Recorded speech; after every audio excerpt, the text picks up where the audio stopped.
లూకా సువార్త 11వ అధ్యాయం 32వ వచనం.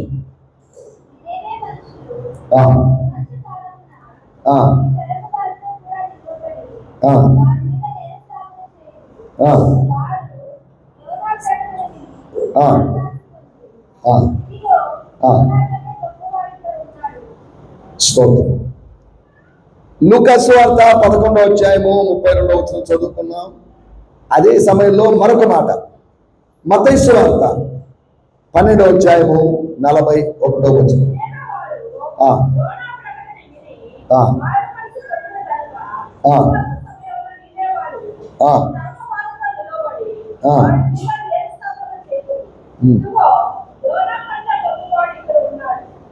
చాలే, 2 వాక్యాలు చదువుకున్నాం.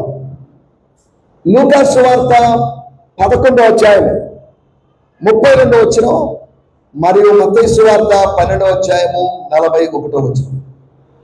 2 వాక్యాల్లో ఒకటే విషయం రాయబడింది. ఈ రాత్రి కొన్ని ప్రాముఖ్యమైన విషయాలు నేను జ్ఞాపకం చేయాలని ఆశిస్తున్నాను. మనం సేవించేటువంటి మన రక్షకుడైనటువంటి యేసు ప్రభువు యొక్క గొప్పతనాన్ని గురించి, యేసు ప్రభువును గురించినటువంటి కొన్ని మాటలు మీకు జ్ఞాపకం చేయాలని ఆశిస్తున్నాను. లూకా సువార్త 11వ అధ్యాయము 32వ వచనంలోని చివరి భాగంలో ఒక మాట రాయబడింది. చివరి మాట, ఇదిగో యోనా కంటే గొప్పవాడు ఇక్కడ ఉన్నాడు. ఎవరైనా? దేవునికి స్తోత్రం. ఒక చిన్న విషయాన్ని మీకు గుర్తు చేయాలని ఆశిస్తున్నాను. యోనా కన్నా యేసు ప్రభు యొక్క గొప్పతనం ఏంటి? The greatness of Jesus or the supremacy of Jesus. యోనా గొప్పవాడా తక్కువవాడా? యోనా గొప్పవాడే. యోనా కన్నా గొప్పవాడు. మొదటి శతాబ్దంలో ప్రవక్తల్ని గొప్పవాళ్ళుగా భావించేవాడు. యోనా చిన్న ప్రవక్తే కావచ్చు. మనము విభజించాము చిన్న ప్రవక్తలు పెద్ద ప్రవక్తలని. కానీ ఇదేంటండి? ఏం పోలికండి? యోనాకి యేసు ప్రభువుకి పోలికేంటి అని మీరు అడిగే అవకాశం ఉంది లేదా? అసలు యోనా ఎక్కడ, యేసు ప్రభు ఎక్కడ? యోనా యొక్క గొప్పతనాన్ని గురించి మనం ఆలోచించడం లేదు. కానీ యోనా కన్నా గొప్పవాడు. దేవుని వాక్యంలో రాయబడింది యేసు ప్రభు సొలొమోను కన్నా గొప్పవాడు. లేఖనాల్లో రాయబడింది ఆయన యాకోబు కన్నా గొప్పవాడు. యోహాను సువార్త 4వ అధ్యాయంలో ఆ స్త్రీ అడిగింది, మా తండ్రి అయిన యాకోబు కన్నా గొప్పవాడువేనా? దానికి ఆన్సర్ చెప్పలేదు. ఆయన ఏముందమ్మా, ఒకవేళ మన బోటోళ్ళు అడిగితే వాళ్ళు గొప్ప మీరు గొప్ప అని అడిగితే వాళ్ళదేముందని పచ్చాలండి, నేనే గొప్పవాడండి. ఆ ప్రసంగికుడు గొప్పవాడా, ఈ ప్రసంగికుడు మీరు గొప్పవాళ్ళని చెప్తా, నాతో పోలిస్తే వాళ్ళు ఏమి లేదండి అని చెప్తారు. యాకోబు కన్నా గొప్పవాడు కాదా? యాకోబు కన్నా గొప్పవాడు అనే సత్యాన్ని ఆ స్త్రీ గ్రహించింది. ఆయన అబ్రహాము కన్నా గొప్పవాడు, అబ్రహాము కన్నా మునుపున్నవాడు. హెబ్రీ పత్రిక చూస్తే ఆయన దేవదూతుల కన్నా గొప్పవాడు. హెబ్రీ పత్రిక 3వ అధ్యాయంలో ఆయన మోషే కన్నా గొప్పవాడు. ఆయన అందరికన్నా గొప్పవాడు.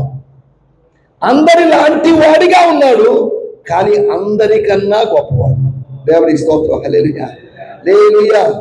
కానీ యేసు యొక్క గొప్పతనాన్ని అర్థం చేసుకోవాలి. ఒక వ్యక్తి యొక్క గొప్పతనాన్ని అర్థం చేసుకున్నప్పుడు ఆ వ్యక్తి మీద మనకు గౌరవం పెరుగుతుంది. ఏమండి? ఒక వ్యక్తి ఎంత గొప్పవాడో తెలుసుకున్నప్పుడు అతన్ని మనం ఆరాధించడం, ఆయన్ని మనం అభిమానించడం, ఆయన్ని మనం అనుసరించడం చేస్తాం. ఈ రోజుల్లో అభిమానిస్తున్నారు చాలామంది. మా అభిమాన హీరో, మా అభిమాన క్రికెట్ ప్లేయర్, మా అభిమాన రాజకీయ నాయకుడు అని చెప్తున్నారు. వీళ్ళు అభిమానిస్తున్నారు. అభిమానిస్తున్న వాళ్ళు అనుసరిస్తున్నారు. అనుసరిస్తున్నవే కాకుండా వాళ్ళు ఆరాధించడం చేస్తున్నారు. కొన్ని సంవత్సరాల క్రితమే కాదు, ఇప్పటికి కూడా అక్కడక్కడ పేపర్లో వచ్చిన విషయం, క్రికెట్ ఈజ్ అవర్ రిలీజియన్ అనగా క్రికెట్ మా మతం, సచిన్ ఈజ్ అవర్ గాడ్. ఏంటంట? క్రికెట్ అనేది మా మతం, సచిన్ టెండూల్కర్ మా దేవుడు కాదా? రాజకీయాల్లో కూడా అక్కడక్కడ పెద్ద పెద్ద పోస్టర్లు పెట్టి ఆయన ఫోటో పెట్టి మా దేవుడు అయినటువంటి సో అనరా?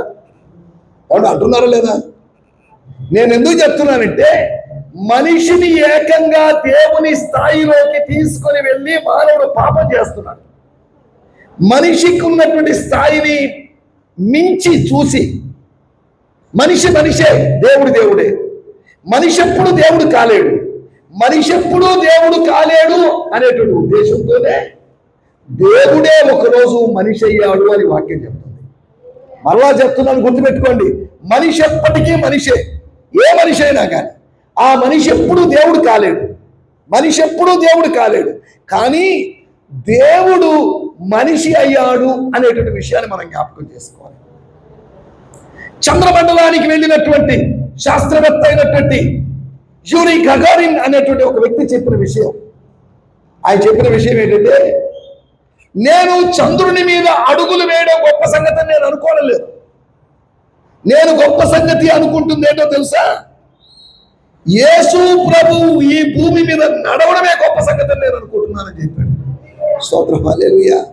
నేను చంద్రుని మీద నడవడం గొప్ప సంగతి అని చెప్పలా. ఏం చెప్పాడు? యేసు ప్రభు ఈ భూమి మీద నడవడం గొప్ప సంగతి. ఆయన చంద్రుడి మీద నడవడం వల్ల ఎవరికి ఒరిగింది ఏమీ లేదు. దేశాల మధ్యలో గొప్పగా మా దేశం చంద్రమండలంలోకి మనిషిని పంపించిందని చెప్పుకోవడానికి పనికొచ్చింది తప్ప ఎవడి కడుపు నింపడానికి అది పనికిరాదు, ఎవరికి రక్షణ కలిగించింది లేదు. కానీ యేసు ప్రభు ఈ భూమి మీద సంచరించడం వల్ల జరిగినటువంటి అనేకమైన మేళ్ళు ఉన్నాయి. వాటిని గురించి లేఖనాల్లో రాయబడింది. ఈ రాత్రి మనం ఆలోచిస్తున్న విషయము, ప్రజలందరూ అనుకుంటున్నారు యోనా గొప్పవాడండి. ఒకవేళ వాళ్ళని అడిగితే, హలో యోనా ఎందుకు గొప్పవాడు? యోనా అవిధేయుడు కదా. అవిధేయుడు కావచ్చండి. ఆయన చాప కడుపులోకి వెళ్ళాడు, 3 దినముల తర్వాత బయటపడ్డాడు. అంటే ఒక విధంగా చెప్పాలంటే ఆయన చచ్చిపోయి తిరిగి లేచిన వ్యక్తి అన్నట్టుగా కూడా అనుకోవచ్చు. అంతేకాకుండా అన్యజనుల మధ్యలోకి వెళ్ళినటువంటి మొట్టమొదటి ఇశ్రాయేలు ప్రవక్త ఎవరు అంటే యోనానే. దేవుని స్తోత్రం, హల్లెలూయా. అందరూ ఇశ్రాయేలు మధ్యలో, లేకపోతే విభజించబడినటువంటి ఇశ్రాయేలు యూద వారి మధ్యలో పరిచయం చేస్తున్నప్పుడు దేవుడు అష్షూరు వారి మధ్యలోకి, అష్షూరు సామ్రాజ్యపు రాజధాని అయినటువంటి నినివేకి దేవుడు తన దాసుని పంపించాడు. దేవుని స్తోత్రం, హల్లెలూయా. యోనా తక్కువ వాడు అని నేను అనడం లేదు. ఎందుకంటే ప్రజలందరి అభిప్రాయము ప్రవక్త అంటే గొప్పవాడు. దేవుని స్తోత్రం, హల్లెలూయా. కానీ ప్రవక్తలందరికన్నా గొప్పవాడైనటువంటి ఒక వ్యక్తిని గురించి మనం ఆలోచించాలి. దేవునికి స్తోత్రం, హల్లెలూయా, హల్లెలూయా. ఖురాన్ చెప్తున్నటువంటి విషయం, 1,85,000 మంది పైగంబర్లు, 1,85,000 నబీలు, ప్రాఫెట్స్ ఉన్నారు. కానీ వాళ్ళలో ఒక గొప్ప ప్రవక్త ఉన్నాడు. ఎవరో తెలుసా? మహమ్మద్ ప్రవక్త కాదు, ఈసా అలైహిస్సలాం అని చెప్పబడినటువంటి ఒక్క ప్రవక్త, ఆయనే యేసుక్రీస్తు. స్తోత్రం, హల్లెలూయా. ఏమండి, లక్షల మంది ప్రవక్తలు ఉన్నారు కదా, వాళ్ళకి ఆదాము మొదలుకొని, ఆదాము కూడా ప్రవక్తే, ఆదాము మొదలుకొని ఎంతో మంది ప్రవక్తలు ఉంటే ఈ ప్రవక్త గొప్పతనం ఏంటో తెలుసా? ఖురాన్ చెప్తున్న విషయం, ఈయన ఎన్నో అద్భుతాలు చేశాడు. ఈయన గురించి చెప్పబడిన విషయం, ఆయన ప్రళయ దినమున వచ్చేటువంటి వాడు, ఖయామత్ కా దిన్ అనేటువంటి దేవుని ఉగ్రత దినమున వచ్చేవాడు ఈయన. కాబట్టి ఈయన గొప్పవాడు. దేవునికి స్తోత్రం, హల్లెలూయా, హల్లెలూయా. ప్రవక్తలు చాలా మంది ఉన్నప్పటికీ కూడా వాళ్ళెవ్వరూ చెప్పని విషయాన్ని యేసు ఒకటి చెప్పాడు. ఏంటంటే, నా ద్వారా తప్ప ఎవరును తండ్రి యొద్దకు, అంటే ఎవరి దగ్గరికి, ఎక్కడికి? పరలోకానికి. అంటే ప్రవక్త చెప్పిన మాట, నా ద్వారా తప్ప, నా ద్వారా కూడా అని కాదు, నా ద్వారా తప్ప ఎవరి ద్వారా తండ్రి యొద్దకు వెళ్ళలేరు. వెళ్ళాలి అంటే ఒకటే ఒక మార్గం, ఆ మార్గమే యేసు. దేవునికి స్తోత్రం, హల్లెలూయా. చప్పట్లు కొట్టి దేవుని నామాన్ని మహిమపరచాలి. ఈ రాత్రి మనం ఆలోచిస్తున్న మాటలు, యేసు ప్రభు చెప్తున్న మాటలు. మీరందరూ యోనా గొప్పవాడు అనుకుంటున్నారు, బాగానే ఉంది, తప్పేం లేదు, మీ అభిప్రాయం తప్పు అనడం లేదు. కానీ ఒక విషయం గుర్తు చేస్తున్నారు, ఇదిగో యోనా కంటే గొప్పవాడు ఇక్కడ ఉన్నాడు. బైబిల్లో ఎప్పుడైనా చూడండి, ఇదిగో అన్నప్పుడల్లా ఒక గుడ్ న్యూస్ ఉంటుంది, ఇదిగో అన్నప్పుడల్లా ఒక శుభవార్త ఉంటుంది. మనకందరికీ తెలిసిన విషయమే. ఇదిగో ప్రజలందరికీ కలగబోవు, ఇదిగో అన్న చోటల్లో ఏముంది, ఒక మంచి వార్త ఉంది. ఇదిగో యుగ సమాప్తి పర్యంతము సదాకాలము నేను మీతో కూడా. గుడ్ న్యూసా బ్యాడ్ న్యూసా? ఏమండి? Good news. నాతో దేవుడు ఉంటాడు అనేది గుడ్ న్యూస్. ఇదిగో అని ఉన్న చోటల్లా ఇంకో చిన్న మాట కూడా చెప్తాను, ఇదిగో అతడు ప్రార్థన చేయుచున్నాడు. లేదా ఏమండి? అపోస్తల కార్యము 9వ అధ్యాయం 11వ వచనం, ఇదిగో అన్న చోటల్లా ఏముంది? అక్కడ ఒక గుడ్ న్యూస్ ఉంటుంది. ఇప్పుడు ఒక గుడ్ న్యూస్, ఇశ్రాయేలు ప్రజలారా, మీరు అభిమానిస్తున్నా, మీరు ఆరాధిస్తున్నా, మీరు అనుసరిస్తున్నటువంటి మీ యోనా ప్రవక్త, ఆయన కన్నా గొప్పవాడైనటువంటి ఒక ప్రవక్త ఉన్నాడు.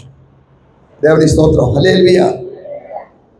ఈయన యొక్క గొప్పతనాన్ని గురించి 4 విషయాలు మీకు త్వరగా జ్ఞాపకం చేయాలని ఆశిస్తున్నాను. యోనా యొక్క గొప్పతనాన్ని అంటే యేసు ప్రభు చెప్పింది కూడా, యోనా గొప్పవాడే, యోనా కన్నా గొప్పవాడు ఒకడున్నాడు. ఎవరైనా దాని గురించి మనం 4 విషయాలు మీకు జ్ఞాపకం చేయబోతున్నాను. మొట్టమొదటి విషయం చదవండి, ఎందుకు గొప్పవాడైనా, ఈయన గొప్పతనానికి కారణం ఏంటి? కాదా? పోలికి వచ్చింది, వీళ్ళలో ఎవరు గొప్ప?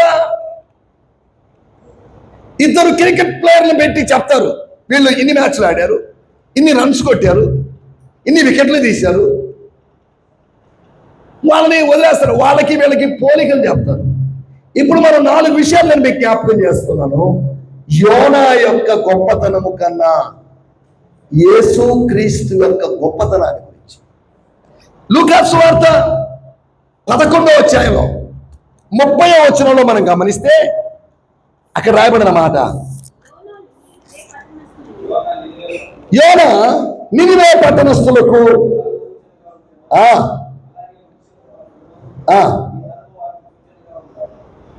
యోనా ఏమైనాడు?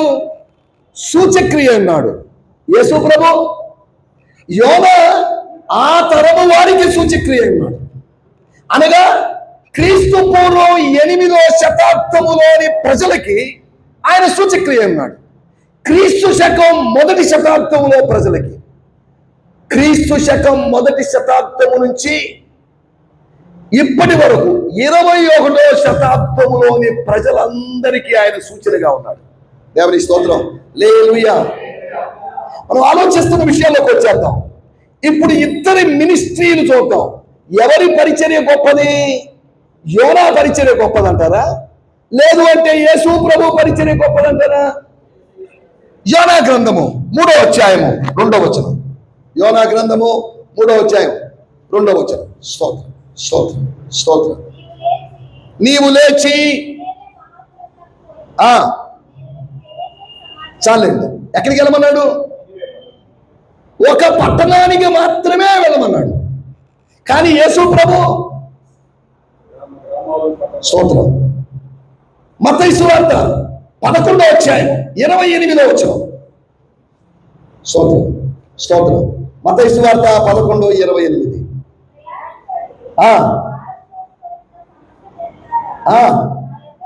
ఎవరికది? యోనా యొక్క పరిచర్య పరిమితమైన పరిచర్య. ఒకటి మినిస్ట్రీ, పరిచర్యలో, సేవలో యోనా కన్నా గొప్పవాడు. యోనా ఒక్క నినివే పట్టణానికి వెళ్ళాడు. ఇప్పుడు ఒక ప్రశ్న, ప్రయాసపడి భారం మోస్తున్న సమస్త జనులారా అంటే ఎవరు? ఏమండి చెప్పండి, ఏదో చెప్పండి, పర్లేదు. స్తోత్రం. ఈ మాట చదివి కొన్ని సంవత్సరాల క్రితం కమ్యూనిస్ట్ వాళ్ళు అన్నారట, యేసు ప్రభు కూడా కమ్యూనిస్టుడండి అని అన్నారట. అదేంటండి? యేసు ప్రభు చెప్పినటువంటి పిలుపును ఆధారంగా చేసుకొని ప్రపంచ కార్మికులారా కదలనండి, ఐక్యం కండి అనే పిలుపును వాళ్ళు ఇచ్చారు.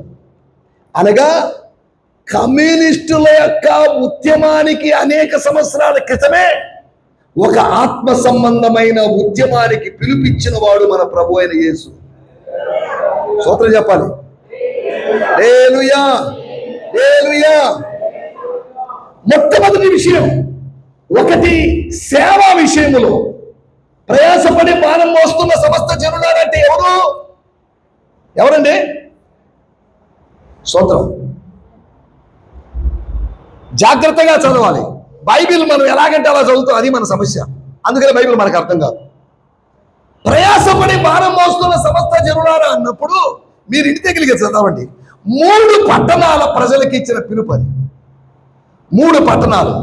1 బేత్సైదా, 2 కోరాజీను, 3వది కపెర్నహూము అనేటువంటి ఈ ప్రదేశాల ప్రజలకు ఇచ్చినటువంటి second chance, the second calling or the second invitation. అది స్తోత్రం చెప్పాలి.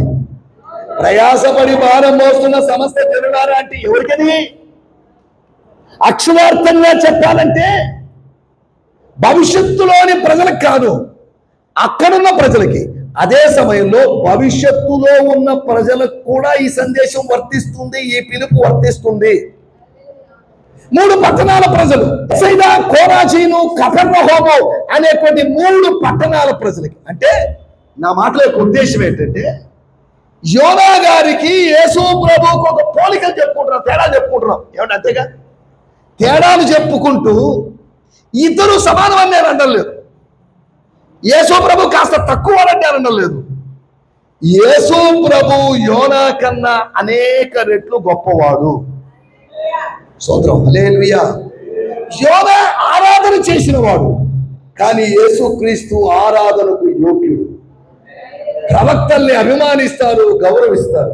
కాకపోతే ఇశ్రాయేలుతో చిన్న ప్రాబ్లం ఏంటంటే, ప్రవక్తలు ముక్కుసూటిగా ఇదిగో నువ్వు వ్యభిచారం చేశావు, నువ్వు దొంగతనం చేశావు, నువ్వు మోసం చేశావు అని చెప్తున్నారు. కాబట్టి ఈ ప్రవక్తల విషయంలో వాళ్ళకి అంత సంతోషం లేదు. యాజకుల విషయంలో సంతోషంగా ఉన్నారు, రాజుల విషయంలో సంతోషంగా ఉన్నారు.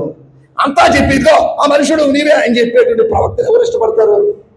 మన తల మీద చేతులు పెట్టి ఇదిగో నీకు ఒక ఇల్లు రాబోతుంది, నీకు ఒక కారు రాబోతుంది, బైక్ రాబోతుంది అని సోద చెప్పే వాళ్ళంటే ఇష్టం చాలా మందికి.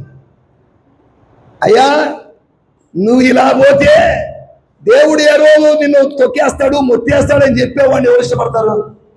ఏమండి, యోనా మెసేజ్ ఏంటి? ఏమండి, యోనా మెసేజ్ ఏంటి? మిమ్మల్ని తలగా చేస్తాను, మిమ్మల్ని తోకగా చేయను, నేను మిమ్మల్ని ఆశీర్వదిస్తాను, నువ్వు పైవాడిగా ఉంటావు, నువ్వు కిందవాడిగా ఉండవు, త్వరలో నీ కుమార్తె వివాహం జరగబోతుంది. ఇవే ఆయన చెప్పే ప్రవచనాలు. ఏమండి, ఈ రోజుల్లో ఆధునిక ప్రవక్తలు చెప్పే ప్రవచనాలు చూడండి.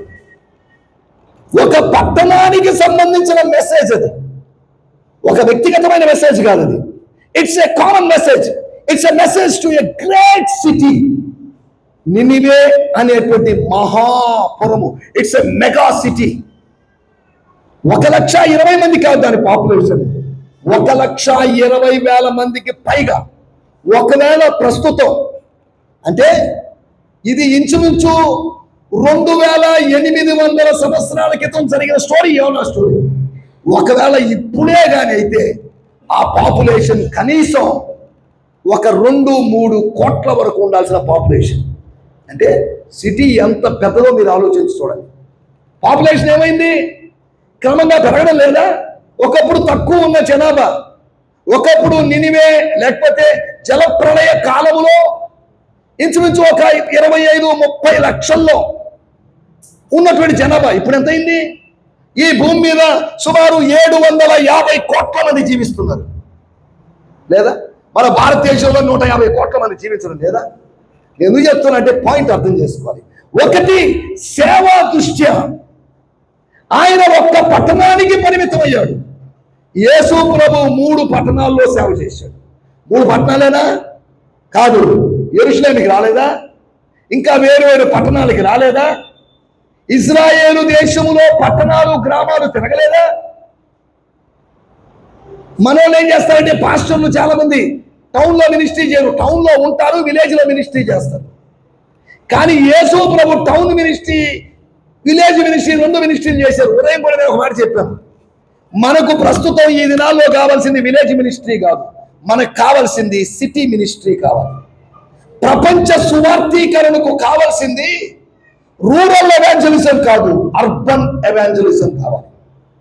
పల్లెటూరులో పోతే ఎవడు ఏం చెప్పినా నమ్ముతాడని ఉద్దేశంతో విఆర్సి సెంటర్లో నిలబడి అడిసి కేకలేసాం, ఎవడైనా పట్టించుకుంటారా మనల్ని? అదే పల్లెటూరుకి వెళ్ళి చెప్పాం అనుకో, వందనాలు సార్, రండి సార్, మా కోసం ప్రార్థన చేయండి సార్, మా ఇంట్లో భోజనం చేయండి సార్, కాదా? రూరల్ ఎవాంజలిజం మామూటి సేవకులకు ఈజీగా ఉంది. పట్టణంలో సువార్థీకరణ కష్టంగా, ఇక్కడ ఎవడు వినడు, ఎవడు పట్టించుకోవడం ఈ మాటల్ని. ఎవడు దీన్ని ఇంటికి తీసుకుపోయినట్టు సార్ కూర్చొని భోజనం తినండి అంటాడా? ఓవయా, పెద్ద పెద్ద చూసాం. మన నెల్లూరు సైడ్ సేవకులు ఎవడు పట్టించుకోడు, చిత్తూరు సైడ్ ఎవరిని పట్టించుకోరు. ఇక అటు పోయింది అనుకోండి, పశ్చిమ గోదావరి, తూర్పు గోదావరి జిల్లాలతో సేవకులకి ఘనత. కొన్ని ప్రాంతాల్లోకి వెళ్తే పశ్చిమ గోదావరి, తూర్పు గోదావరి జిల్లాలో నెల్లూరు నుంచి అయ్యగారు వచ్చారని చెప్పేసి ఒక గంప నిండా సపోటాలు, ఒక గంప నిండా సీతాఫలాలు, ఒక గంప నిండా అన్ని తీసుకొచ్చి పెట్టేవాళ్ళు. ఇప్పుడు మన విశ్వాసులకి గంపల నిండా కొని మనం పెట్టాల్సిన పరిస్థితి, కాదా? స్తోత్రం. అదేమన్నాడు, దాంట్లోకి వెళ్ళడం లేదండి. మొట్టమొదటి విషయం నేను మీకు జ్ఞాపకం చేస్తున్నాను, సేవలో యోనా కన్నా గొప్పవాడు యేసు. స్తోత్రం. సేవలో ఆయన సేవ చూడండి, సేవా రంగం చూడండి. జాన్ వెస్లీ అనేటువంటి ఆయన ఇంగ్లాండ్ దేశంలో ఆయా ప్రదేశంలో పరిచయం చేస్తున్నప్పుడు ఒక చర్చికి వెళ్ళి అడిగాడు, సార్ మీ చర్చిలో నాకు అవకాశం ఇస్తారు. నో నో నో నో, నువ్వెవరో మాకు తెలియదు, నీకు అవకాశం లేదండి అని చెప్పారు. జాన్ వెస్లీకి చాలా బాధ వేసింది. బాధ వేసి శ్మశానాల్లోకి వెళ్ళిపోయాడు, సమాధుల మీద నిలబడ్డాడు, ప్రసంగం చేయడం ఆరంభించాడు. అరే పెద్ద పెద్ద సంఘాలారా, డౌనీ హాల్ లాంటి చర్చ్ వాళ్ళారా, లోన్ స్టార్ లాంటి చర్చ్ వాళ్ళారా, మీకు అందరికీ చెప్తున్న విషయం, మీరు నాకు అవకాశం ఇవ్వకపోయినా పర్లేదు, ప్రపంచమే నా ప్రసంగ వేదిక, the world is my pulpit అని చెప్పాడు. ఏంటంటే మన పుల్పిట్ ఏంటి? ప్రసంగమే మన, ప్రపంచమే మన ప్రసంగ వేదిక.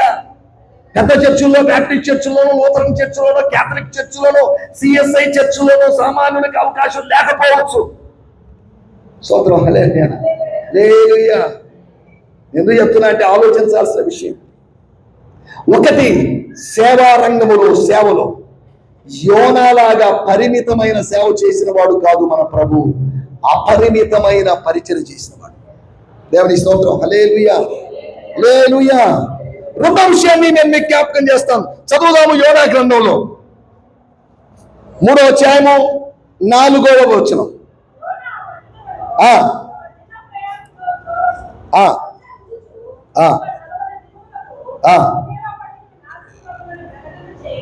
చాలండి.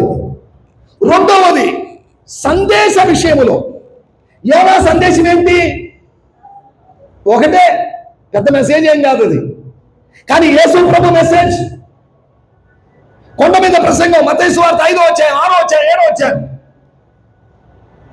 మళ్ళీ మత్తయి సువార్త 24వ అధ్యాయంలోకి వెళ్తే ఒలీవ కొండ మీద ప్రసంగం. ఏమండి, ఎంత పెద్ద ప్రసంగం! యోనా ప్రసంగం ఎంత ఉంది? ఇంగ్లీష్లో చూస్తే 8 మాటల్లో ఉంది యోనా ప్రసంగం, 8 ముక్కల్లో ఉన్నటువంటి ప్రసంగం యోనా ప్రసంగం. కానీ యేసు ప్రసంగం ఎంత పెద్ద ప్రసంగం! సరే, ఏ ప్రసంగం అన్నా పూర్తిగా ఉందా అంటే ఏమన్నా క్లారిటీ ఉందా? ఏమన్నా మెసేజ్ ఏంటి? 3:4లో 40 దినముల్లోగా మీరున్న పట్టణం నాశనం అయిపోద్ది. ఇంతేగా మెసేజ్. ఎందుకు నాశనం అవుద్ది, ఎవరు నాశనం చేస్తారు అనేటువంటి మెసేజ్ ఏమైనా క్లారిటీ ఉందా? కానీ యేసు ప్రభు ఇచ్చిన మెసేజ్ ఎంత క్లారిటీ ఉందండి. హలో, మారు మనసు పొందండి అన్నాడు. ఎందుకు? పరలోక రాజ్యం సమీపించుతున్నది. క్లారిటీ లేదా? స్తోత్రం. యోనా మెసేజ్ లో క్లారిటీ లేదు, కానీ యేసయ్య మెసేజ్ లో క్లారిటీ ఉంది. ప్రవక్తల సందేశాల్లో క్లారిటీ ఉండదు, కానీ ప్రభు మెసేజ్ లో మాత్రం క్లారిటీ ఉంటుంది. ప్రవక్తలు ఏదేదో చెప్పారు, కానీ యేసు ప్రభు స్పష్టంగా హలో, మీరు లోకానికి ఉప్పై ఉన్నారండి, మీరు లోకానికి వెలుగై ఉన్నారండి. సింపుల్ విషయాలు చెప్పాడు. ప్రకటన గ్రంథ మర్మాలో, పరమగీత గ్రంథ మర్మాలో, దానియేలు గ్రంథ మర్మాలో, యెహెజ్కేలు గ్రంథ మర్మాలు చెప్పలేదు, సింపుల్ విషయాలు చెప్పాడు. వారు శిష్యులతో కలిసి ద్రాక్ష తోటలో వెళ్తున్నారు. వెళ్తున్నప్పుడు వాళ్ళకి అర్థం విషయంలో చెప్పాడు. ఏమండి, నేను ద్రాక్షావళి లాంటి మీరు తీగలు. అర్థం కాకుండా పోతుందా మెసేజ్? మా బోటోళ్ళ ప్రసంగాలు ఎవరికి అర్థం కావు, ఏదేదో చెప్తున్నాడు ఏం అర్థం కావడలేదండి అని అంటారు. యేసయ్య మెసేజ్ ఎలా ఉంది? వెరీ క్లియర్, క్రిస్టల్ క్లియర్ గా ఉన్న సందేశము యేసయ్య సందేశం. మనుషుల సందేశము స్పష్టత లేని సందేశం. యోనా సందేశములో స్పష్టత లేదు, కానీ యేసయ్య సందేశంలో స్పష్టత ఉంది. ద మెసేజ్, యోనా సందేశము క్లుప్తమైనది, యేసయ్య సందేశము సుదీర్ఘమైనటువంటి సందేశం. దేవుని స్తోత్రం, హల్లెలూయా హల్లెలూయా. యోనా మెసేజ్ లో ఏమన్నుందా? ఏమండి, దీన్ని తప్పించుకోవడానికి మార్గం ఏంటి అని ఏమనుందా? స్తోత్రం, హల్లెలూయా. కానీ యేసయ్య మెసేజ్ లో మీరు మారు మనసు పొందితే పర్లేదు, లేదంటే మీరు నశిస్తారు. అంటే మారు మనసు పొందాలి అనేటువంటి ఒక సొల్యూషన్ ఉంది అక్కడ. యోనా మెసేజ్ లో సొల్యూషన్ లేదు. ప్రార్థన చెప్పారు, మీరు దుర్మార్గులు, దుష్టులు, నీచులు, మీరు తాగుబోతోళ్ళు అని చెప్పాడే కానీ దీంట్లోంచి ఎలా బయటపడాలి అనే మెసేజ్ యోనా ఇవ్వలేకపోయాడు. ధర్మశాస్త్రము ఏది చేయచాలకపోయానో అది యేసు ప్రభు చేశాడని రాయబడింది. ధర్మశాస్త్రం మొత్తం పాపి అని చెప్తుంది మనం, కానీ నా పాపము ఎలా తీసివేయబడుతుంది అనేటువంటి క్లారిటీ ధర్మశాస్త్రం ఇవ్వలేదు. ఆ పాపాన్ని తన మీద వేసుకొని పాపాన్ని పరిహరించాడు మన ప్రభు. దేవుని స్తోత్రం, హల్లెలూయా. ఇప్పుడు చెప్పండి, రెండు విషయాలు మనం ఎప్పుడుదాకా చెప్పాను, ఇంకా రెండు విషయాలు కూడా చెప్తాను. యోనా కన్నా యేసు ప్రభు గొప్పడు. ఎందుకు? ఒకటి సేవలో ఆయన, ఇంకా ఆయన చెప్పినట్టు విషయం, నేను పైకెత్తబడిన ఎడల అనేకులను ఆకర్షించుకుందును అన్నాడు. అనేకులంటే 1,20,000 మందికి పైగా ఉన్నారు కదా. ఈయన ప్రసంగం చేస్తే 1,20,000 మంది. అదే సమయంలో ఒక్క ప్రసంగానికి 1,20,000 మంది అంటే చిన్న విషయం కాదు. పేతురు ప్రసంగం చేసి 3,000 మందిని ప్రభువులోకి నడిపించాలని పొంగిపోతున్నామే. గ్రేటెస్ట్ రివైవల్ ఎక్కడ జరిగిందంటే నినివే పట్టణంలోనే జరిగింది. ఒక్క ప్రసంగం, ఒక్క మాట 1,20,000 మంది రక్షించబడ్డారు. ఈ రోజుల్లో 1,20,000 కూడికలు జరుగుతున్నాయి. ఏమండి, ఒక్కడు కూడా రక్షించబడ్డం లేదు. ఎంటర్టైన్మెంట్ కోసం వస్తున్నారు, తినడం కోసం వస్తున్నారు, కొనుక్కోవడం కోసం వస్తున్నారు, వాళ్ళ మీద చూడటం కోసం వస్తున్నారు, పలకరించుకోవడానికి వస్తున్నారు. ఇవేగా ఇక్కడ జరుగుతున్న విషయం, మనం ఆలోచిస్తున్న విషయం. ఆయన సేవలో యోనా కన్నా గొప్పవాడు. రెండోది, సందేశములో యోనా కన్నా గొప్పవాడు. ఎవరి సందేశం మీకు కావాలి? యోనా సందేశము నినివే పట్టణస్తులకి మాత్రమే, నెల్లూరు వాళ్ళకి అది వర్తిస్తుందా? ఒకవేళ యోనా ప్రసంగం నేను ఇక్కడ చేశాను అనుకుందాం. హలో, దేవుడు నాకు బయలుపరిచాడు, 40 దినాల్లో డేటెస్ట్ రాసుకోండి, ఈ పట్టణం నాశనం అవుతుందని మెసేజ్ ఇచ్చేళ్ళాను. నా సొంత మెసేజ్ కదండి, యోనా మెసేజ్ అని చెప్పాను. 40 రోజుల తర్వాత నాకు ఫోన్ చేసి తిట్టు తిట్టకుండా మీరు తట్రా? ఏమండి, ఏమయ్యా, యోనా ప్రసంగం అని చెప్పావు, దేవుడు బయలుపరిచిందని చెప్పావు, 40 రోజులు దాటింది, 50 రోజులు దాటింది, 100 రోజులు దాటింది, ఎక్కడ నెల్లూరు ఎక్కడ నాశనం అయింది? ఆ మెసేజ్ ఎవరికి? నినివే వాళ్ళ మెసేజ్, అది మన మెసేజ్ కాదు. కానీ యేసు ప్రభు మెసేజ్, మారు మనసు పొందండి, పరలోక రాజ్యం సమీపిస్తున్నదనే మెసేజ్ ఎవరికి? నెల్లూరు వాళ్ళకే? ఇశ్రాయేల్ దేశానికే? అందరికి సార్వత్రికమైన సందేశముతో వచ్చాడు యేసు ప్రభు. స్థానికమైన సందేశముతో యోనా ఉన్నాడు. లోకల్ మెసేజ్ యోనాది, కానీ యూనివర్సల్ మెసేజ్ యేసు ప్రభు. ఇది ఎవరికి? క్రిస్టియన్స్ కా, హిందూస్ కా, ముస్లిమ్స్ కా? ఎవరికది మెసేజ్? యేసు ప్రభు సందేశం ఎవరికి? అందరికీ. ఈ క్రిస్టియానిటీ, యూదామతం, హిందూయిజం, ఇస్లాం, సిక్కిజం, బుద్ధిజం ఇవన్నీ ఎవరు పుట్టించుకున్నారు? మనం పుట్టించుకునే. యేసు ప్రభు పుట్టించినవి కాదు, దేవుడు పుట్టించినవి కాదు. ఆదిలో దేవుడు 50 మతాలను సృష్టించాడు అని ఉందా? మనిషిని సృష్టించాడే కానీ కులము సృష్టించలేదు. మనిషిని సృష్టించాడే కానీ మతాన్ని సృష్టించలేదు.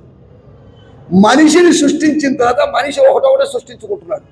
కులమే కాదు, ఉపకులాన్ని కూడా సృష్టించుకున్నాడు. క్యాస్టే కాదు, సబ్ క్యాస్ట్ను కూడా సృష్టించుకుంది ఎవరు? దీనివల్ల కదా మేమంతా మా క్యాస్ట్ వాళ్ళందరం ఒక చర్చ్ అండి, మా డినామినేషన్ వాళ్ళందరూ ఒక చర్చ్ అండి, మా ఊరు వాళ్ళందరూ ఒక చర్చ్ అండి. కాదా? సంఘము అనేది మతాలకు, కులాలకు, ప్రాంతాలకు, వర్ణాలకు, వర్గాలకు, భాషలకు అతీతమైనది. స్తోత్రం చెప్పండి మీరు. స్తోత్రం. హల్లెలూయా, హల్లెలూయా. మూడో విషయం, యోనా గొప్పవాడే, అలాగని పూజింపదగిన వాడు కాదు. యేసు ప్రభు గొప్పవాడు, ఆయన మాత్రమే పూజార్హుడు. ఆదిలో ఉన్నటువంటి మొట్టమొదటి ప్రవక్త అని ఎంచబడిన మొట్టమొదటి ప్రవక్త ఎవరు? ఏమండి, మొట్టమొదటి ప్రవక్త ఎవరు? లేడా? మొట్టమొదటి ప్రవక్త లేడా? చివరి ప్రవక్త యోహాను. మొట్టమొదటి ప్రవక్త ఎవరు? అబ్రహాము అని ఆదికాండము 20వ అధ్యాయంలో చెప్తున్నాం. కాదు, ఆదికాండము 5వ అధ్యాయం, యూదా పత్రిక 1వ అధ్యాయం ప్రకారం హనోకు అనేటువంటి ఆయన మొట్టమొదటి ప్రవక్త. అవును కాదా? మీరు ఇంటి దగ్గరికి వెళ్ళి చూసుకోండి. మళ్ళీ యూదా పత్రిక ఎన్నో అధ్యాయం అని అడుగుతుంది. ఏమి ఉన్నది ఒక అధ్యాయం కాబట్టి మళ్ళీ ఎన్నో అధ్యాయం అంటే నేనేం చెప్పేది? స్తోత్రం, హల్లెలూయా. మొట్టమొదటి ప్రవక్త అయినట్టు హనోకు మొదలుకొని, సరే ఈ ప్రవక్త, ఈ హనోకు ప్రవక్త మొట్టమొదటి ప్రవక్త అన్నాం కదా. ఈ ప్రవక్త దేని గురించి ప్రవచనం చెప్పాడు? ఏమండి, ఈ మొట్టమొదటి ప్రవక్త దేని గురించి ప్రవచనం చెప్పాడు? ఈ మొట్టమొదటి ప్రవక్త రెండవ రాకడ గురించి ప్రవచించాడు. స్తోత్రం చెప్పండి మీరు. మన ఆధునిక ప్రవక్తలు ఇంటి గురించో, బైకుల గురించో, కార్ల గురించో, మందిరం కట్టుకోవడం గురించో, విదేశీ ప్రయాణం గురించో ప్రవచిస్తారు. వీళ్ళందరూ నకిలీ ప్రవక్తలే. ఒక నిజ ప్రవక్త, దేవునికి స్తోత్రం, హల్లెలూయా, క్రీస్తును గురించి ప్రవచిస్తాడు. ఒక నిజ ప్రవక్త, మోషే నిజ ప్రవక్త. ఆయన చెప్పిన మాట, నా వంటి ఒక వేరొక ప్రవక్తని మీ సహోదరు నుంచి పుట్టిస్తానని చెప్పాడు. స్తోత్రం. ఒక రియల్ ప్రాఫెట్. నెల్లూరులో నకిలీ ప్రవక్తలు ఉన్నారు. నకిలీ ప్రవక్తల నగరమైనటువంటి హైదరాబాద్కి వెళ్ళాను నేను. స్తోత్రం. హైదరాబాద్లో పెద్ద పెద్ద సభల్లో నేను మాట్లాడాను. చెప్పాను, నకిలీ ప్రవక్తల నగరమైన హైదరాబాద్లో దేవుడు నన్ను నడిపించాడని. సార్ అలా చెప్పొద్దు సార్, ఎవరో ఒకరు కొడతారు సార్, తిడతారు సార్. No problem. ఏదో రోజు మనం చచ్చిపోవాల్సిందే. ఏదో ఈ సేవలో ఏదో మాటలు మాట్లాడేసి ఏదో రాళ్ళ దెబ్బలు తగిలి చచ్చిపోతే అది ఇంకా ధన్యం కదా అనుకుంటున్నాను నేను. దేవుని స్తోత్రం, హల్లెలూయా. మూడో విషయాన్ని నేను మీకు జ్ఞాపకం చేస్తున్నాను. ఒకటి, సేవా విషయంలో యోనా కన్నా గొప్పవాడు. రెండోది, సందేశం విషయంలో. మూడో విషయాన్ని నేను మీకు జ్ఞాపకం చేస్తాను. చదవండి. మనం ఇక్కడ ఆలోచిస్తున్న విషయం యోనా గ్రంథము 4వ అధ్యాయము 5వ వచనం. యోనా గ్రంథము 4వ అధ్యాయము 5వ వచనం.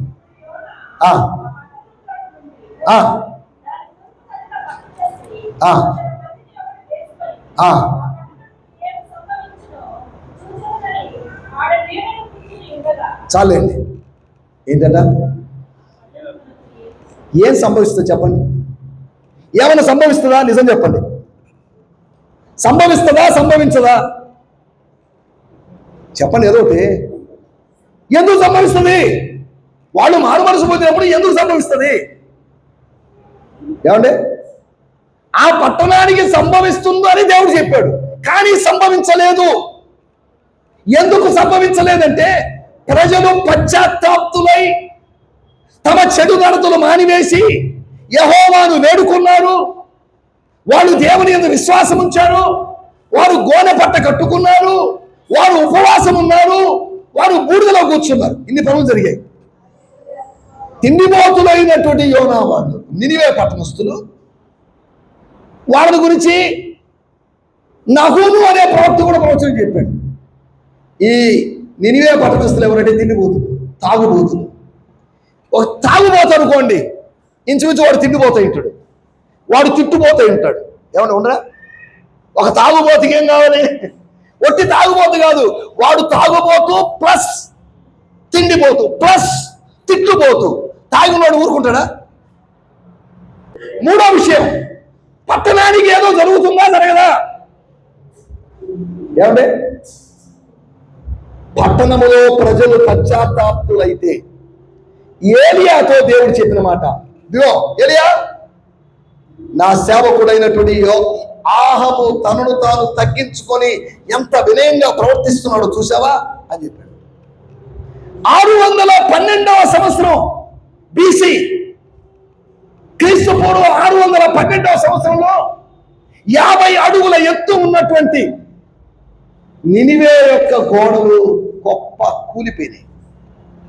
అనగా 700 చిల్లరలో చెప్పినటువంటి ప్రవచనము ఇంచుమించు 150 సంవత్సరాల తర్వాత నెరవేరింది. ఎప్పుడు నెరవేరిందంటే ప్రజలు వాళ్ళ ఇష్టానుసారంగా నడిచినప్పుడు ప్రవచన ప్రకారము. యోనా చెప్పాడు, యోనా చచ్చిపోయాడు, కానీ యోనా చెప్పినటువంటి ప్రవచనము నెరవేరింది. సరే, దాంట్లో కూడా వెళ్ళలేదు.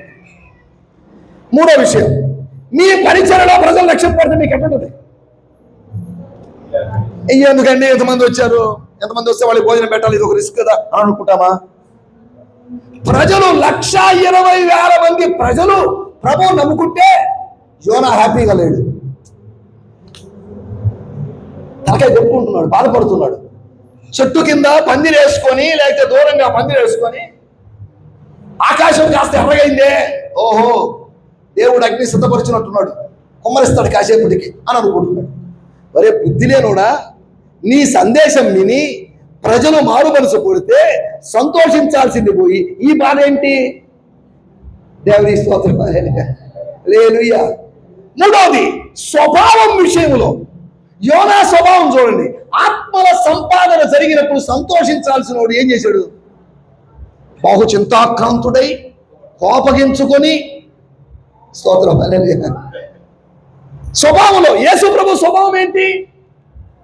యేసు ప్రభు ఆ గడియలో పరిశుద్ధాత్మలో బహుగా ఆనందించాడు. యోనా స్వభావం సనుగుడు, గొనుగుడు, సంతాపం. కానీ యేసు ప్రభు స్వభావం సంతోషించేటువంటి స్వభావం. నీ స్వభావంలో తేడా ఉంటుంది. యోనా స్వభావం కన్నా ఒక బెస్ట్ స్వభావం, ఒక మెచ్యూర్డ్ స్వభావం యేసు ప్రభు స్వభావం. స్తోత్రం చెప్పాలి. ఎవరి స్వభావం నచ్చింది మీకు? ఎవడే? స్తోత్రం, హల్లెలూయా. ఒక రైలు వంతెన మీద వెళ్తుందట. వంతెన మీద వెళ్తున్నప్పుడు తలుపు దగ్గర ఆడుకుంటున్నట్టు ఒక పాప నీళ్ళలో పడిపోయింది. నీళ్ళలో పడిపోతే ఒక వ్యక్తి అకస్మాత్తుగా నీళ్ళలోకి దూకి పాపను రక్షించి తీసుకొచ్చాడు. అందరూ ట్రైన్ ఆపేసి గట్టు మీద నిలబడ్డప్పుడు అందరూ, వా ఏం పని చేశారు సార్, మీరు ఇంత గొప్ప త్యాగం చేశారంటే వాళ్ళు సీరియస్ చూస్తున్నాడు. వేరే వాళ్ళు, అబ్బా ఏం త్యాగం సార్ మీరు అని సీరియస్. సార్ అసలు మీరు చేసినట్టు ఎవరు త్యాగం, పాప ప్రాణం కాపాడారంటే ఒక పాస్టర్ గారు అని చూస్తున్నాడు. ఒక ఆయన అడిగాడు నాబోటాడు, సార్ ఒక చిన్న డౌట్ అండి, మాకు ఇంతమంది మిమ్మల్ని పొగుడుతుంటే మీరు ఎందుకు అంత సీరియస్గా ఉన్నారు? అప్పుడు వాడు అన్నాడు, ఎవడ్రా నన్ను నీళ్ళలోకి దోసింది అన్నాడట. ఏంటట? ఎవడ్రా నన్ను నీళ్ళలోకి దోసింది అంటే ఏమని అర్థం? ఈడు తనంతట దాన్ని వెళ్ళి రక్షించినోడు కాదు, ఎవడో దోస్తే కాస్త ఈత వచ్చు కాబట్టి ఆ పాపను రక్షించాడు, అందుకని చేసుకున్నాడు. పూర్తితే సీరియస్గా చూస్తున్నాడు. హల్లెలూయా. ఎందుకు చెప్తున్నానంటే యోనా ఏం చేయాలి ఆ సమయంలో? సంతోషించాల్సినటువంటి యోనా కోపడి చిటపటలాడుతూ, కాదా మన సంఘానికి కొంతమంది వచ్చింటే మనకు నచ్చదు, వాళ్ళు ఎందుకు వస్తున్నారు? సంతోషించాల్సిన నువ్వేం చేస్తున్నావు? కాదా మన పాస్టమ్మలో, మన సంఘ పెద్దలో కాదా కొంతమంది చెప్తుంటారు, నాకు వాళ్ళ గురించి నీకు తెలుసా? నాకు తెలియదు, తెలుసుకోవాలనుకోలేదు నేను. స్తోత్రం. కాదా వాళ్ళు రానిబాకండి, ఫెలోషిప్కి రానిబాకండి, మందిరానికి రానిబాకండి, వాళ్ళ వల్ల అంతా వదిలేసేయండి. వచ్చే వాళ్ళు రానివ్వండి. మనం పిలవకుండా వచ్చారు, అవసరమైతే మనం పిలవకుండా వెళ్ళిపోతాం. వాళ్ళ గురించి మనం ఎందుకు ఆలోచించాలి? వాళ్ళు రానివ్వదండి, వాడు వచ్చి మొత్తం నిలబడతాడండి. రానివ్వండి, వచ్చేవాడిని రానివ్వండి.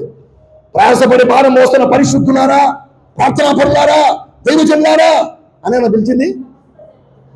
మీరు ఎవరైనా నాకేందే బాబు రాట్రా నాయన. స్తోత్రం. పాపులకి, వ్యభిచారులకి, దొంగలకి, మోసగాళ్ళకి అందరికీ ఆహ్వానం ఇచ్చాడే. మనమైతే ఏమన్నా పిలుస్తాం? నెల్లూరు పట్టణంలోని పరిశుద్ధులారా, ప్రార్థనా పరులారా, ప్రభువు కోసం జీవించే వాళ్ళారా, మా సంఘానికి రండి అనేగా మనం పిలిచేది. దశం భాగం ఇచ్చేవాళ్ళారా, ఇంతేగా మనం పిలిచేది. చూడండి, ప్రభు యొక్క పిలుపు. మూడో విషయం, స్వభావం విషయంలో. స్వభావంలో తేడా లేదా? యోనా స్వభావం ఏంటి, మీ స్వభావం ఏంటి? యోనా స్వభావం ఏంటి, ప్రభు స్వభావం ఏంటి? ప్రభు స్వభావం ఎలా ఉంది? అయినా ఇంతమంది ఎందుకు రక్షించబడుతున్నారండి? నాకు నచ్చడం లేదండి. 24 గంటలు అసలు తినడానికి కూడా టైం లేని విధంగా, నా శిష్యులకి తినడానికి టైం లేదు, నాకు టైం లేదు. ఎందుకు ఈ ప్రజలు, జనాలు గుంపులు గుంపులుగా విస్తారమైన జనసమూహం ఆయన వెంబడించింది అని రాబడి. మన సంఘాల్లో జనాలు పెరిగితే సంతోషపడాల్సింది పోయి మనం ఏం పోతున్నాం? వీళ్ళందరూ ఎంతమంది పెరుగుతున్నారు, మందిరం చాలడం లేదు, మందిరం మొదలు కొట్టాలేమో, ఎక్స్టెండ్ చేయాలేమో, దానికి డబ్బులు ఎక్కడి? అమ్మా వచ్చిన వాళ్ళు చాలేమ్మా, ఎందుకు మరి ఎంతమంది రావడం? మీరు రావద్దు, వేరే వాళ్ళు రండి, ఈ కులవాళ్ళు రండి అని చెప్పుకుంటున్నామే మనం. రానివ్వండి, అందరూ రానివ్వండి. దేవుని స్తోత్రం, హల్లెలూయా. మూడో విషయం, దేని విషయంలో యోనా కన్నా గొప్పవాడు? ఒకటి, దేని విషయంలో గొప్పవాడని చెప్పాను?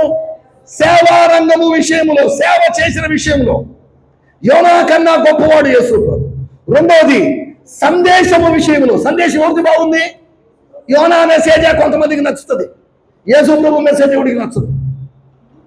స్తోత్రం. మూడోది, స్వభావం. ఎవరి స్వభావం నచ్చింది మీకు? ఏం పాస్టర్ గారు ఏం సీరియస్గా ఉన్నామేంది? కొంతమంది పాస్టర్లు ఎప్పుడు నవ్వరు. మూడో విషయం, ఆయన స్వభావంలో.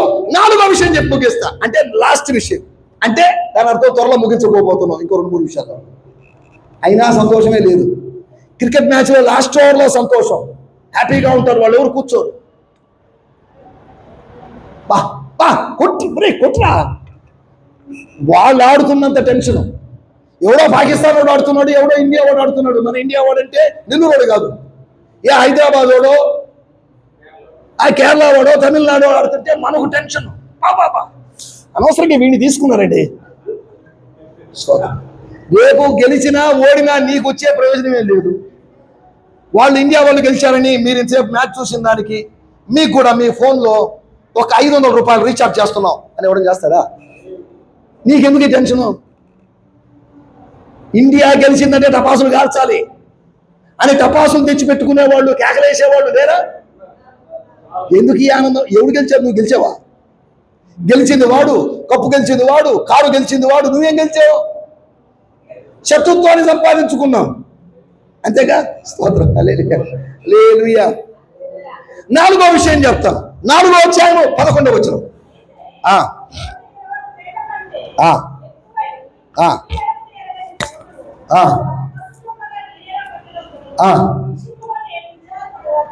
చాలండి.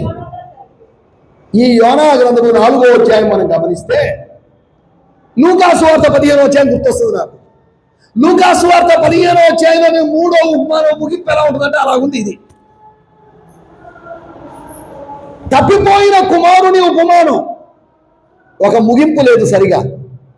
ముగింపు ఎలా ఉందంటే, విందు జరుగుతుంది, బయటికి వెళ్ళి, నాన్న రారా, లోపలికి రారా, నీకు ఇష్టమైనటువంటి బీఫ్ ఫ్రై చేసి పెట్టాం, బీఫ్ 65 చేసి పెట్టాం, రారా. వచ్చాడా? ఈ మత ఛాందసవాది వస్తాడా? ఈ డినామినేషన్ వాది వస్తాడా? నేను రాను. వాడిని తీసుకొచ్చావే, అన్ని జనుడిని తీసుకొచ్చావే, వేశ్యలతో ఆస్తి తినివేసిన వాడిని తీసుకొచ్చావే, దుర్వ్యాపారం చేసిన వాడిని తీసుకొచ్చావే, వాడు సంఘంలో రావడానికి యోగ్యుడేనా? నానా అవన్నీ వదిలేరా, లెట్స్ ఎంజాయ్. డాన్స్ జరుగుతుంది, నీకు ఇష్టమైన డాన్సర్ని పిలిపించాం, స్తోత్రం. నీకు ఇష్టమైన పాటలు పెడదాం, ఎంజాయ్ చేద్దాం. ఇది సంతోషించాల్సిన సమయం, ఇది సీరియస్గా ఉండాల్సిన సమయం కాదు. తమ్ముడు తిరిగి వస్తే సంతోషించాలా, బాధపడాలా?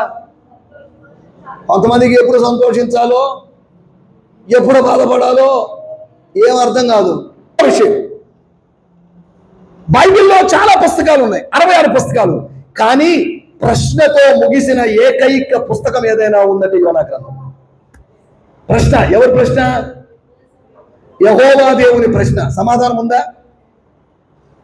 ప్రభు ప్రశ్నకి ప్రవక్త దగ్గర కూడా సమాధానం లేదు. ప్రభు ప్రశ్నలకి నీ దగ్గర సమాధానం ఉండదు. కానీ నీ ప్రశ్నలకి, నీ ఒక్క ప్రశ్నకి ఆయన దగ్గర 1000 సమాధానాలు ఉంటాయి. ఆయన 1000 ప్రశ్నలకి నీ దగ్గర ఒక్క సమాధానం కూడా ఉండదు. కానీ నీ ఒక్క ప్రశ్నకి ఆయన దగ్గర కనీసం 1000 సమాధానాలు ఉంటాయి. స్తోత్రం చెప్పాలి మీరు. ఇప్పుడు విషయం ఏంటి? నేను ఇలాగ ఆలోచిస్తున్నాను. నేను దీని తర్వాత ఏం జరిగింది? యోనా గ్రంథము 4వ అధ్యాయం 11వ అధ్యాయం తర్వాత ఏం జరిగింది? యోనా డిసప్పాయింట్ అయిపోయాడు. ఎందుకు? పట్టణం నాశనం అయితే కాస్త దరిద్రం పోయిండేది అని అనుకున్నాడు. కానీ దేవుని చిత్తం ఏంటి? ప్రజలు రక్షించబడాలి అనేది దేవుని చిత్తం. ప్రజలు నాశనం అయిపోవాలనేది ప్రవక్త చిత్తం.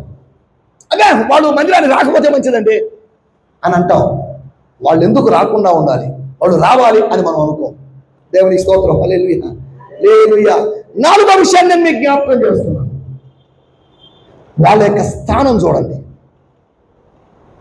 చివరికి ఏం జరిగిందో 12వ వచనంలో ఏం జరిగిందో నాకు తెలియదు.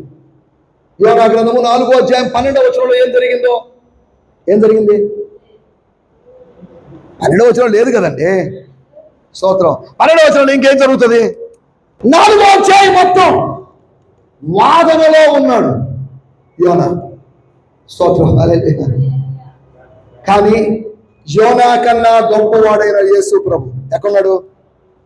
విజ్ఞాపనలో ఉన్నాడు. హెబ్రీ పత్రిక 7వ అధ్యాయం 25వ వచనంలో తండ్రి కుడి పార్శ్వమున కూర్చొని, స్తోత్రం, గమనించండి, చచ్చిపోయి తిరిగి లేచి మరలా చచ్చిపోయిన వాళ్ళు ఇప్పటికే సమాధిలో ఉన్నారు. లాజర్ చచ్చిపోయాడు, తిరిగి లేచాడు, మళ్ళీ చచ్చిపోయాడు. ఇప్పుడు ఎక్కడున్నాడు? వీళ్ళందరూ విశ్రాంతిలో ఉన్నారు. కానీ యోనా ఎక్కడున్నాడు? ఏమండి, అపోస్తలుల కార్యము 2వ అధ్యాయంలో పేతురు గారి ప్రసంగంలో చెప్పాడు, దావీదు పరలోకమునికి ఎక్కిపోలేదు. దావీదు సమాధి మన మధ్యలో ఉంది. పరలోకానికి ఎక్కిపోయిన వాడు ఒక్కడేనండి. ఎంతమంది ఉన్నారట?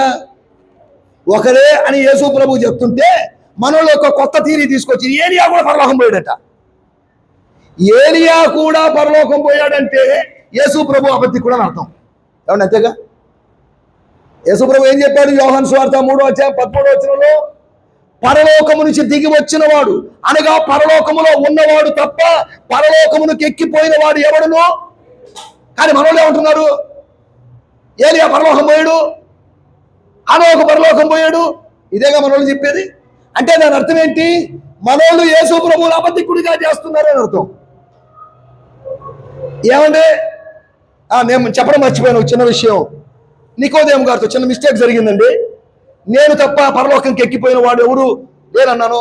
సారీ, కరెక్షన్ చేసుకో. ఏలియా వెళ్ళాడు, హనోకు వెళ్ళాడు, వాటిని రాసుకోండి. ఏదో ఫ్లోలో మిస్టేక్గా చెప్పేసి నన్ను చెప్పరా. స్తోత్రం, హల్లెలూయా. కొన్ని సంవత్సరాల క్రితం నాగపూర్కి వెళ్ళా నేను. ఒక ఇంట్లో వాళ్ళు స్వీట్ తెచ్చిచ్చారు నాకు. స్తోత్రం, వందనాలమ్మా. అడిగాము, ఎందుకు స్వీట్ తెచ్చిచ్చారని అడిగాను. మరియమ్మ గారు స్వర్గారోహణ చేసిన రోజండి, అందుకని స్వీట్ తెచ్చామన్నారు. మరి మీ దుప్పదేగా. స్తోత్రం స్తోత్రం. నేను అడిగాను, మరియమ్మ స్వర్గారోహణది మీకు స్వీట్ సంబంధం ఏంటి? వాక్యం చెప్తుంది, మీ కాథలిక్ బైబిల్లో చెప్తుంది.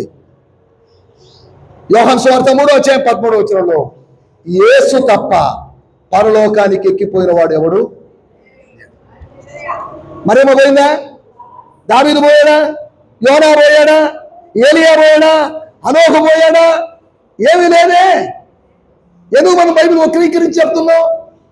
సరే, విషయాల్లోకి వచ్చేద్దాం. 4వ విషయం, ఆయన యొక్క స్థానం చూడండి. యోనా స్థానం ఎక్కడుందో మరి తెలియదు, కానీ యేసు ప్రభు స్థానం ఎక్కడ? తండ్రి కుడి పార్శ్వమున వాదిస్తున్నాడు. ఈయన తన విషయంలో వాదిస్తున్నాడు, కానీ ఇతరుల విషయంలో యేసుక్రీస్తు వాదిస్తున్నాడు. నీ గురించి, నా గురించి, నీ పక్షాన నా పక్షాన వాదిస్తున్నాడు. యోనా కోపడటం న్యాయమేనా? న్యాయమంటే నేను కోపడతా, నా ఇష్టం అంతే. ఎందుకయా యోనా? యోనా ఇది నీకు తగునా? యోనా ఏంటి నాన్న, ఏంటిది? ఆలోచించవారు. వాళ్ళు చచ్చిపోవాల్సిందండి. ఎందుకు చావాలి? సరే, వీడికి నా కాదని ఒక సొర చెట్టును మొలిపించి, పురుగును రప్పించి, సొర చెట్టును తొలిపించి, కోపం వచ్చింది. యోనా ఈరోజు కొద్దిగా సీరియస్గా ఉన్నావే. బంగారం లాంటి సొర చెట్టు అండి, ఆ పనికిమాలిన పురుగు వచ్చి, ఈ పురుగు ఎవరు? సొర చెట్టు నాశనం చేసినట్టు పురుగులాగా సొర చెట్టు కన్నా శ్రేష్టమైన ప్రజలు నాశనం కావాలని కోరుకున్న పురుగు ఎవరు? యోనా. స్తోత్రం. మనం కూడా పురుగులాగా ఆలోచిస్తాం, పురుగులాగా పాడు చేయాలని ప్రయత్నం చేస్తాం. యోనా, నువ్వు అక్కడి నుంచి ఇక్కడికి వచ్చినప్పుడు నీ దగ్గర సొర చెట్టు విత్తనాలు ఉన్నాయా? సొర మొక్క ఉందా? నాటింది ఎవరు? నువ్వే. రాత్రికి రాత్రి దాన్ని పెంచింది ఎవరు? నువ్వే. నీకు నీడనిచ్చేటట్టు చేసింది ఎవరు? నువ్వే. నీళ్ళు పోసావా? ఎరువు వేసావా? ఏం చేసావు నువ్వు? ఇప్పుడు దేని గురించి బాధపడుతున్నావు? ఆఫ్టర్ ఆల్ ఒక్క సొర చెట్టు, దీనికోసమే నువ్వు బాధపడేది? నేను పెంచి పెద్ద చేసినటువంటి 1,20,000 మంది గురించి నేను విచారించొద్దా? నీకు మొక్క ముఖ్యమేమో కానీ నాకు మనుషులు ముఖ్యం. దేవునికి మొక్కలు ముఖ్యం కాదు, దేవునికి మనుషులు ముఖ్యం. దేవునికి మృగాలు ముఖ్యం కాదు, దేవునికి మనుషులమైన మనమే ముఖ్యం. స్తోత్రం. హల్లెలూయా, హల్లెలూయా. 4వ విషయం, స్థానంలో ఎవరి స్థానం గొప్పది? యేసు ప్రభు స్థానం ఎక్కడుందట? పరలోకమునికి ఎక్కిపోయాడు, అనగా మునుపున్న చోటికి ఎక్కాడు. యోనా ఎక్కడున్నాడు? యోనా ఎక్కడున్నాడు చెప్పండి. ఇప్పుడు ఎక్కడున్నాడండి? ఎక్కడుంటాడు? అది పోయినప్పుడు ఇది అబ్రహాము సమాధి అండి, ఇది యోబు సమాధి అండి, ఇది పలానోల సమాధి అండి, ఇది రాహేలు సమాధి అండి, ఇది లేయా సమాధి అండి అని చూపిస్తాను లేదా అండి? ఇదిగోనండి యేసు ప్రభు సమాధి, లోపల బాగా కుళ్ళిపోయి ఎముకలు అని చూపిస్తారా? తెరవబడిన సమాధి. స్తోత్రం. హల్లెలూయా, హల్లెలూయా. అంటే ఏమనర్థం? ఆయన ఇక్కడ లేడు, ఆయన లేచి ఉన్నాడు. ఆయన ఇక్కడ లేడు అని చెప్పబడిన చోటికెళ్ళి పరిశుద్ధ భూమిలో, పుణ్యభూమిలో మేము తిరిగామని చెప్పుకుంటున్నారు సిగ్గు సెలవు లేని క్రైస్తవులు. ఆయన ఇక్కడ లేడు అని చెప్పబడిన చోటకి నేను ఎందుకు వెళ్ళాలి? నాకు అవసరమా? ఆయన ఉన్న చోటికి నేను వెళ్తాను. ఇదే నా యెరూషలేము. 2-3 ఎక్కడైతే కూడుకొని ఉంటారో, హోలీ ల్యాండ్కి ఎందుకు పోవాలండి? ఇదే హోలీ ల్యాండ్ కాదా? ఏమండి, హోలీ ల్యాండ్ ఏది? అది కాదు హోలీ ల్యాండ్, ఇది హోలీ ల్యాండ్. ఎందుకు? ఆయన ఇక్కడ ఉన్నాడు కాబట్టి ఇది హోలీ ల్యాండ్. ఆయన అక్కడ లేడు కాబట్టి అది అన్హోలీ ల్యాండ్. స్తోత్రం. హల్లెలూయా, హల్లెలూయా. నా మాటలు ముగిస్తున్నాను. 4 విషయాలు చెప్పాను. ఏంటి 4 విషయాలు? సొర చెట్టు గురించా, పురుగు గురించా? యేసు ప్రభు యొక్క గొప్పతనం గురించి. యోనా కన్నా యేసు ప్రభు యొక్క గొప్పతనం. 1, సేవలో ఆయన సేవ సార్వత్రికమైనది. 2వది, సందేశములో ఆయన సందేశము సార్వత్రికమైనది.